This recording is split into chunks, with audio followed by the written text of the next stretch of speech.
Allez, aujourd'hui on parle de DC Comics.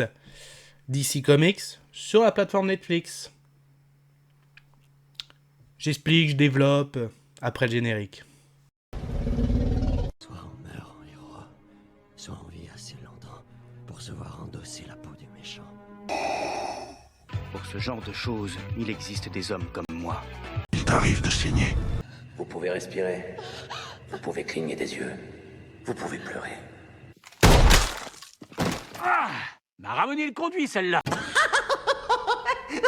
Maintenant que j'ai votre attention, Accroche-toi, petit. Salut à tous, c'est Fab et Degarmat sur ma chaîne et aujourd'hui on va parler série télé disponible sur Netflix mais aussi qui appartient à DC Comics. Mais il faudra que je m'explique. Bon déjà, de quoi on va parler? On va parler de Sweep Santa... Non, allez, Sweep Stars, saison 2. Alors, la vidéo sera faite en plusieurs parties. Déjà, quelles étaient mes attentes par rapport à cette saison 2 de cette série DC Comics sur la plateforme Netflix? Le synopsis, de quoi parle cette saison 2, ce que j'ai aimé et moins aimé sans spoiler, et une petite conclusion. Mes attentes. Alors, mes attentes, moi déjà... Alors, attention pour les attentes, parce qu'il risque d'avoir du spoiler de la saison 1, forcément. Donc si vous voulez pas être spoilé, je vous conseille d'aller au niveau de la description de la vidéo directement à synopsis de la saison 2, parce que forcément dans mes attentes je vais me situer par rapport au contexte de la saison 1, parce que par rapport à ce que j'ai apprécié, moins apprécié de la saison 1, forcément mes attentes sont basées là-dessus.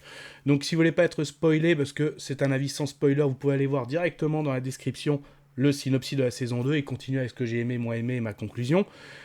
Pour les autres, on continue. Donc mes attentes par rapport à la saison 1, déjà on va resituer le contexte, c'est quoi l'origine de cette série DC Comics.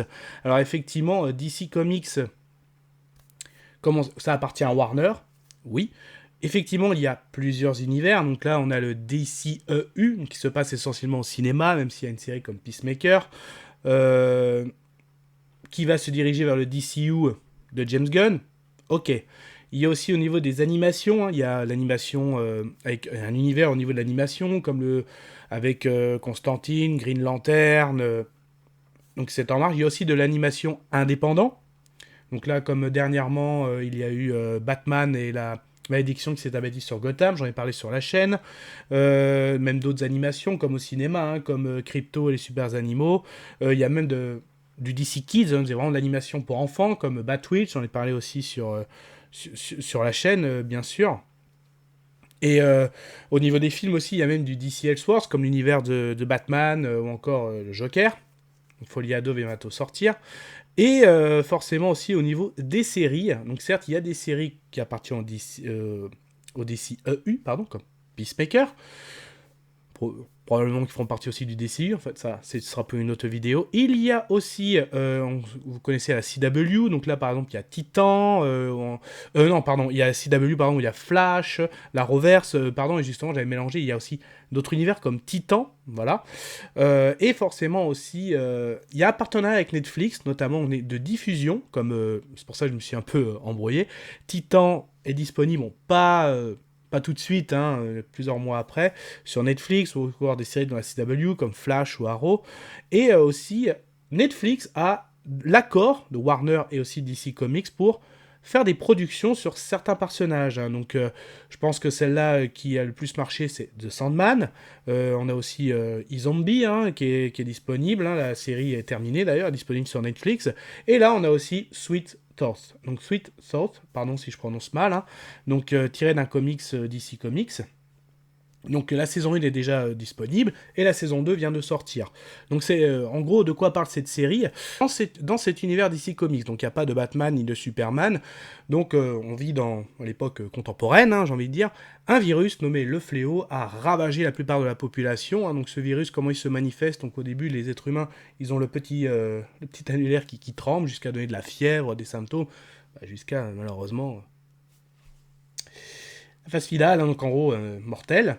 Mais dans ce malheur, il y a eu aussi un autre événement, c'est qu'il y a eu des naissances, mais des naissances très particulières, parce qu'effectivement, les femmes donnaient naissance à des hybrides, donc mi-hommes, donc des petits bébés, des animaux, il y a de tout, et on va suivre notamment l'histoire d'un petit garçon, mi-homme, mi-cerf, donc notamment qui s'est réfugié dans les bois avec son papa. Donc on va suivre au début un petit peu leur survie, hein, donc ce papa qui élève ce garçon, mi-homme, mi-cerf, enfin mi-garçon, mi-cerf plutôt. Et malheureusement, ce papa décède, et ce petit garçon va rencontrer un grand balai, c'est le cas de le dire, c'est comme ça qu'il va l'appeler d'ailleurs, un marginal. Et ce petit garçon a un objectif, c'est retrouver aussi sa maman. Donc on va suivre la saison 1 ce raid entre ce petit garçon, Gus, et aussi ce marginal, pour arriver à leur objectif, hein, surtout au petit garçon, de retrouver sa maman. Ils vont rencontrer aussi Ours, hein, qui fait partie de l'armée des animaux. Et la saison 1 se termine notamment avec un assaut, parce que tout le monde est séparé. Gus est capturé par le général Abbott et les derniers hommes. Grand Balèze est blessé par balle. Et Ours aussi est séparé. Donc ça se termine là-dessus. Ils sont séparés. Et forcément, la saison 2, que deviennent nos 3 personnages, j'ai envie de dire, suite à ce raid, que moi j'avais beaucoup apprécié. Donc bien accroché à cet univers. Donc est-ce que la saison 2 allait confirmer vraiment ce que j'avais apprécié dans cette saison 1 ? Donc 8 épisodes, et en plus la société de production, certes il y a Netflix, mais aussi c'est la société de production de Monsieur Robert Downey Jr., donc la même Monsieur et Madame. Donc voilà, forcément très intéressant. Donc voilà pour mes attentes. Donc du coup, le synopsis, de quoi parle cette saison 2 ? Il était une fois une Alors forcément, après l'assaut dans la saison 1, en fait du zoo, parce que le zoo était un refuge pour hybrides, voilà, une personnage qui se fait appeler comme la maman, j'ai envie de dire, avait avec elle plusieurs hybrides, hein, parce que les hybrides sont très recherchés, hein, même rapportent de l'argent. Donc elle avait... le zoo l'avait transformé en refuge, hein, de petits hybrides, et forcément le raid de la saison 1 de notre Gus et Grand Balèze et Ours arrive au niveau à proximité de ce zoo, sauf que ce zoo a été pris d'assaut par le général Abbott, hein, et c'est là que justement le général Abbott a fait une pierre de coups. Il a pris d'assaut le zoo, il a blessé par balle notre Grand Balèze, a capturé un autre hybride, à savoir notre Gus. Donc c'est pour ça, on retrouve dès le début de la saison, donc en gros, Gus est prisonnier avec ses semblables. Grand Balèze a-t-il survécu ? Où est notre ours aussi, notre jeune ours, j'ai envie de dire. Donc même si l'évasion des enfants est une question de vie ou de mort, hein, parce que effectivement les hybrides ils s'en servent, parce qu'il y a un autre enjeu aussi pour notre général Abbott, c'est de découvrir le fameux remède contre ce virus, ou un vaccin qui décime toute l'humanité. Ils se font appeler d'ailleurs les derniers hommes. Donc on va suivre en fait un petit peu tout ça. Notre Gus qui découvre qu'il n'est pas tout seul aussi, notre général Abbott qui a un objectif de créer un remède, et il a capturé aussi un scientifique pour ça, et on va dire il va jouer avec ce scientifique, notamment avec sa femme. Il va tenir en gros, sa femme, je rappelle, souffre du fléau, donc si vous voulez que votre femme survive, va falloir me trouver un vaccin ou un remède. Et on va suivre aussi, parce que suite à cet assaut, la mère des hybrides en fait a réussi à s'échapper, donc elle va forcément essayer de délivrer ses enfants, hein, justement, et aussi on va suivre tous nos personnages un petit peu partout. Donc là, cette saison 2 va vraiment être... on va suivre plusieurs histoires. Voilà un petit peu pour le synopsis. Ouh. Bon, qu'est-ce que j'ai aimé, qu'est-ce que j'ai moins aimé ? C'était chouette. Ah, ça craint. Ah, immonde. Je t'aime plus que 3 fois 1000. Alors, ce que j'ai aimé, ce que j'ai moins aimé... Ah, concrètement, déjà... J'ai moins accroché à la saison 2 qu'à la saison 1. La saison 1, donc au début, on a les bases qui ont été posées, ensuite on suit le raid. C'est vrai que le fameux raid, histoire entre le garçon et la figure paternelle, il y en a qui peuvent dire, s'ils découvrent peut-être la série, ouais, c'est un peu du réchauffé, hein, déjà. Dans l'univers Star Wars, on a notre Din Djarin, notre Mandalorian avec Grogu, qui fait... côté paternel et l'enfant, on a The Last of Us avec Joel, voilà. Oui, mais après, si vous aimez ce genre de scénario, pourquoi pas ? Après, il faut pas comparer, pour moi, ce que je dis, il faut pas comparer The Last of Us, c'est un univers, oui, après apocalyptique aussi, un peu comme là. The Mandalorian, on est dans l'univers Star Wars, ok. Mais après, il faut voir des choses différentes, hein. Le Grand Balèze a sa personnalité, Gus a aussi sa personnalité, qui est complètement différente, que ce soit de Grogu ou même Grand Balèze est complètement différent de Din Djarin ou encore de Joel. Bon, il y a peut-être ça aussi, parce que je sais que ça peut faire peur à certains. Ouais, c'est bon, on en a vu, c'est vu et revu, c'est du réchauffé. Ben moi j'avais bien apprécié ce raid parce que voilà, ils sont différents, c'est un autre univers, il faut prendre du recul et toujours faut se faire son propre avis, c'est le cas de le dire. Moi j'avais bien aimé le raid de la saison 1. Là, la saison 2, il y a le risque aussi quand on sépare tout le monde. Alors je sais que pareil, s'il y a une saison de référence, une série, peut-être une franchise où ça a bien marché, où il y a des histoires un peu partout, donc Game of Thrones, c'est vrai, c'est passionnant de suivre tout le monde, mais parce que toutes les histoires, je trouvais, étaient intéressantes, bien développées en tout cas, un minimum.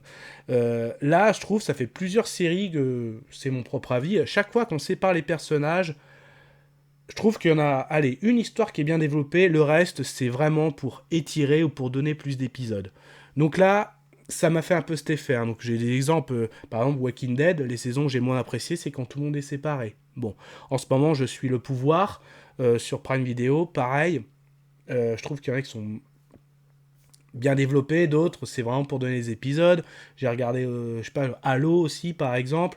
Donc après, j'ai plein d'exemples, hein, mais après, pareil, ça reste comme mon propre avis. Bah là, c'est pareil, le fait que tout le monde est séparé, je trouve que c'est très très long, parce que je rappelle l'enjeu, donc Gus est prisonnier avec ses semblables, donc au zoo, donc là, on voit bien le général Abbott hein, qui a pris contrôle du zoo, d'un côté, il a ses prisons, hein, avec ses petits hybrides, de l'autre, il a son laboratoire, parce qu'il a capturé aussi un scientifique pour créer un remède. Ok, donc on voit que l'enjeu, c'est, il faut faire évader pour sauver les petits hybrides. Ok, bah c'est très très long, je trouve ça très très long, parce que de l'autre côté, on a aussi la maman des hybrides qui va essayer de retrouver ses petits. Bon. On a aussi notre ours qui a réussi à trouver un moyen de trouver un moyen pour retrouver la maman de notre petit Gus. Mais c'est très très long, ça dure. Donc, même format que la saison 1, la saison 2 étant 8 épisodes, à peu près une quarantaine, cinquantaine de minutes. C'est pareil, mais j'ai trouvé ça assez long, assez étiré, j'ai envie de dire. Après, ça reste comme preuve. Pour moi, le point fort, le personnage vraiment que j'adore aussi bien saison 1, saison 2, eh ben, c'est le méchant, c'est le général Abbott. Je l'ai trouvé excellent, très charismatique, même d'un point de vue général aussi au niveau des costumes, et là, au niveau le costume est très très bon.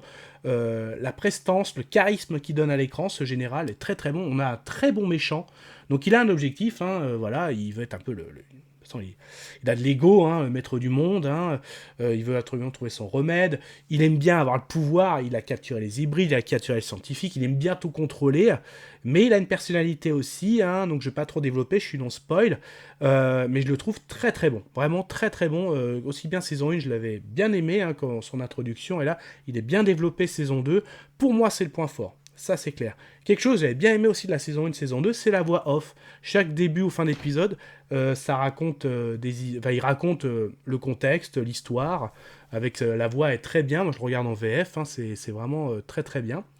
On retrouve aussi plusieurs communautés, hein. Donc certes des survivants, hein, un petit peu comme la Walking Dead, ou alors si je reste dans l'univers d'ici, un petit peu aussi une petite ambiance à la DMZ, j'ai envie de dire.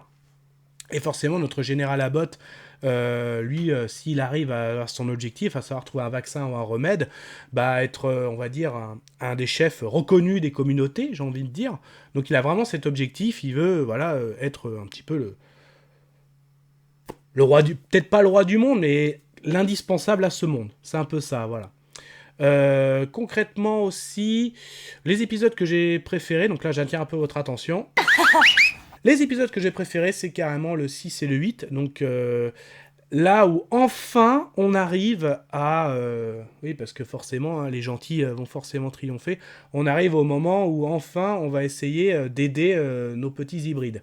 Mais c'est long à arriver sur... Je rappelle, il n'y a que 8 épisodes, hein, donc c'est très très long. Hein. Pour moi, c'est très étiré. Après, c'est la saison 2, c'est comme ça. Bon. Donc le 6 et le 8, parce que le 6, ça y est, ça commence à rentrer dans le vif du sujet, et le 7, je trouve que ça retombe pour que le 8, on ait le final. Voilà. Donc ça reste que mon avis. Voilà, ce que j'ai un peu moins aimé, je l'ai dit, un petit peu longuet. Pareil, c'est dommage, parce que apparemment aussi, il y a une grande bataille au niveau du zoo, mais ça, c'est montré qu'en flashback, hein, donc... moi, j'aurais aimé voir ça un peu plus en détail, je suis un peu déçu.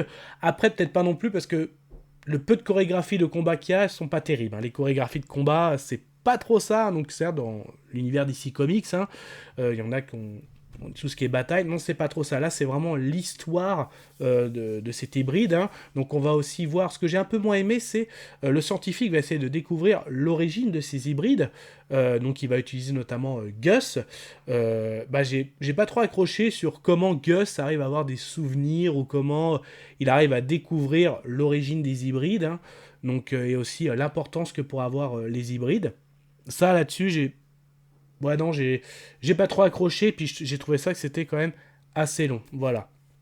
Donc, après, concrètement, donc, j'ai... Non, autant que je lance la conclusion. Je vais conclure. En conclusion, la saison 2, j'ai un peu moins accroché que la saison 1, mais vu comment ça termine, hein, donc le dernier épisode, ça m'a l'air de retourner à ses origines comme à la saison 1. Donc, hein, hâte de voir quand même cette saison 3. Donc, j'ai un peu moins accroché, c'est pas non plus désagréable à regarder, certes, mais quand même un petit peu en dessous de la saison 1. Donc, c'est très agréable à regarder. C'est un autre univers d'ici Comics. Hein, donc, je rappelle, ce n'est pas un univers avec Batman, Superman. Il y a d'autres univers, hein, comme DMZ, etc. Mais franchement, c'est assez plaisant. Mais quand même, mon avis sonore, ce sera quand même celui-là. Oh, ça! Ça, ce n'était que mon avis. Faites votre propre avis. À vous de juger. Et puis n'hésitez pas à vous promener, hein. Il y a d'autres playlists d'ici Comics, hein, comme j'ai pu citer. Hein. Et puis on se retrouve bientôt pour d'autres vidéos. Allez, Kenavo. Je vous souhaite une agréable soirée. Au revoir.